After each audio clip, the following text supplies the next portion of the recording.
뭐지 이건? 내가 뭘 어쨌다고?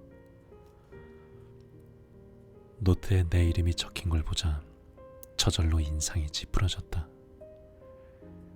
누군지도 모르는 애가 아무나 좋으니 사귀고 싶다면서 나는 콕 집어 싫다니. 나도 너랑 사귀고 싶다고 한 적 없는데, 아니 그보다 넌 도대체 누구냐? 점심시간에 이 A4 용지에 반에 반만한 작은 스프링 노트를 주운 건 정말 우연이었다. 내가 좋아하는 독서 장소, 그러니까 도서실 맨 안쪽 창가 옆 낮은 책장 위에 이 노트가 덩그러니 놓여 있었다. 누군가가 깜빡 잊고 두고 간 모양이다. 노트를 집어들어 펼쳐보았다. 노트 주인에 관한 정보가 있지 않을까 싶어서지 절대로 남의 노트를 훔쳐볼 생각은 없었다. 그런데 이게 무슨 일인가? 그 노트에 내 이름 아리노 K가 떡하니 적혀있을 줄이야. 게다가 싫다니, 그것도 진짜 싫다니. 이게 도대체 무슨 말이야? 이 노트 주인은 나한테 무슨 원한이 있는 거지? 대체 누굴까? 궁금한 마음에 다른 페이지도 넘겨보았다. 딱히 용도를 정하지 않고 메모용으로 편하게 쓰는 노트 같았다.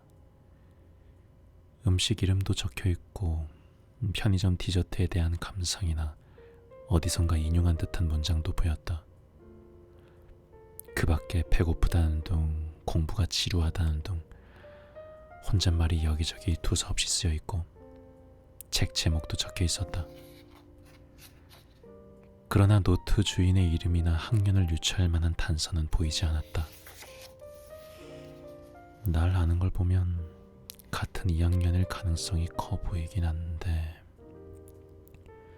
게다가 남자친구가 있었으면 좋겠다고 말하는 걸로 봐 노트 주인은 여자겠지? 아니다, 여자라고 단정 지으면 안 되려나?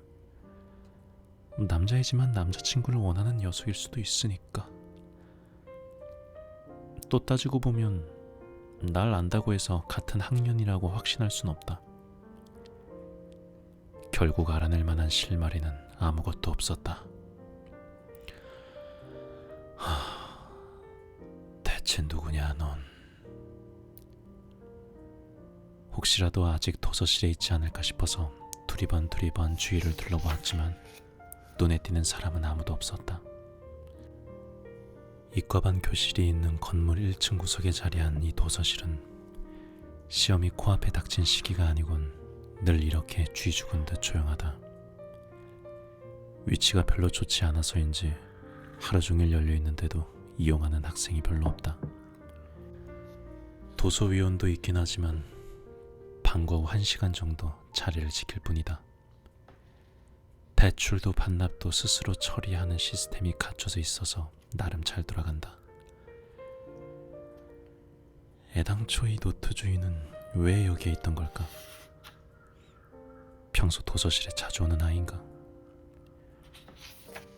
하지만 지금 내가 있는 이 자리는 주변에 책상이나 의자도 없을 뿐더러 주로 식물이나 생물 도감이 진열된 책장으로 둘러싸여 있어서인지 누군가와 마주친 적이 거의 없다. 물론 그래서 하루에 한 번은 찾아올 정도로 내가 좋아하는 거지만 더구나 창가에 놓인 책장은 허리 끼우는 높이여서 걸터앉기에도 딱 좋고. 다시 한번 노트를 쳐다봤다. 아리노 케이 진짜 싫어. 대체 내가 뭘 어쨌다고 이러는 걸까? 어쨌든 이 노트를 어떻게든 해야 할 텐데. 우연히 주운 이 노트를 굳이 교무실에 갖다 주기도 귀찮았다. 안에 써둔 내용을 보니 그렇게 중요한 것도 아니고 여기 그대로 두면 나중에 잃어버렸다는 걸 알아차리고 되돌아와서 찾아가겠지. 내 험담이 적힌 물건을 이대로 두고 가는 건 썩 내키지 않지만 거참 난감하네. 꺼림칙하다고 할까, 뭔가 찜찜하다. 아무 생각 없이 노트를 팔랑팔랑 흔들다가 도서실에서 책 빌릴 때 쓰려고 갖고 온 초록색 펜을 가슴께 주머니에서 꺼냈다. 이쯤은 되갚아줘도 되겠지. 남자친구가 생기면 좋겠네요. 하지만 아무나 괜찮다고 하다간 이상한 남자한테 걸려들 겁니다. 그리고 노트에 이름까지 적으면서 남을 험담하는 건 그만하는 게 좋겠어요. 본인이 보면 어쩌려고. 본인이라고 말하지 않는 것만으로도 착하지 뭐. 남의 노트에 마음대로 글을 써놓은 건 잘하는 짓은 아니지만, 하지만 앞부분은 진심이다. 아무나 괜찮다고 생각하며 사귀면 안 된다. 상대를 제대로 보고 상대에게 나 자신도 제대로 보여주고 그러고 나서도 서로 좋아하면 그때 사귀는 거지. 물론 친구들 앞에서 이런 말을 했다간 놀림당할 게 뻔하다. 고지식하기는 꿈깨 이러면서. 안 봐도 그런 말을 할 게 훤하다. 하지만 난 정말로 그렇게 생각한다. 한 번 실패했기에 더 그렇게 믿는다.